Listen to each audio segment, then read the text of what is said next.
Poultry ফার্মে feed দেওয়া চলছে। দেখুন এই মাত্র করে ফিড দেওয়া হলো 4:30 বৈকাল, প্রত্যেক দিন বৈকাল 4:30 ফিড দেওয়া হয়। অবশ্যই এগুলো সব ফিমেল মুরগি, দুটো করে মুরগি আছে খাঁচাতে। ডিম নেই, কারণ ডিম তুলে নেওয়া হয়েছে। সকালের দিক করে দুপুরের দিক করে প্রচুর ডিম থাকে, তবু একটা ডিম আছে, দেখাচ্ছি দেখুন। এই যে ডিম, এই ডিমটা ম্যাটের সাহায্যে নিচ থেকে গড়িয়ে চলে আসে। ম্যাট আছে, ম্যাটেতে গড়িয়ে চলে আসে, প্লাস্টিকের ম্যাট লাগানো রয়েছে। প্রায় 10,000 মুরগি রয়েছে এই সেটটার মধ্যে। প্রত্যেকটা ফিমেল মুরগি, দুটো করে মুরগি থাকে। ফিড দেখছেন এই মাত্র করে ফিড দেওয়া হয়েছে। প্রচুর লম্বা বড় সেট, এই মাত্র করে ফিড দেওয়া হচ্ছে, সেই জন্য ফিড খাচ্ছে মুরগি। দেখুন কিভাবে ফিড দেয়। আমি যাচ্ছি, ও দূরেতে ফিড দেওয়া চলছে।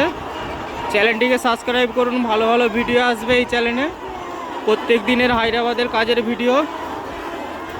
দেখুন কত বড় বড় মুরগি, মুরগি প্রায় 4.5 কিলো 5 কিলো এক একটা ওজন।